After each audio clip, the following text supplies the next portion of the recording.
रामकृष्ण हरी. भिजून घेतलं आता मी. मस्त आज दुपारची कांदा चटणी बनवते. तीळ शेंगदाणे लसूण. थंडीचे दिवस आहे आता. दिवाळीचं खाऊन खाऊन खूप असं मस्त असं गोड तळून गोड घेतलं तोंड त्याला. झालंय. भाजून थंडीचे खोबरं. 2 घास माणूस जेवता पण. तर मस्त अशी चटणी बनवते मी लसणाची ठसठशी तशी. तर मी शेंगदाणे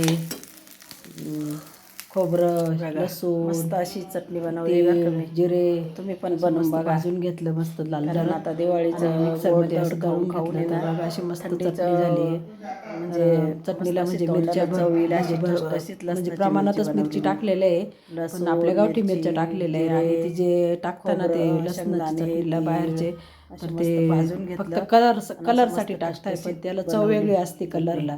त्याला एवढी खास चव लागत नाही. तसं आपल्याला कलर दिसणार नाही. आणि थंडीचं खावा पण पण वाटतं खायला बरं का एकदम चटणी. टेस्टी लागल मिरची. कारण आपली गावरान मिरची टाकेले म्हणत्यानं ते वानाला नसावा पण गुणाला असावा. तर आपली मिरची काही वानाला नाही आहे बरं का. चटणी लसणाची पण गुणाला खूप छान आहे. तुम्ही करून बघा नक्कीच. असं मी केली थंडीसाठी खूप छान लागते खायला. तर याच्यात कोरडीच बनवली. थोडंसं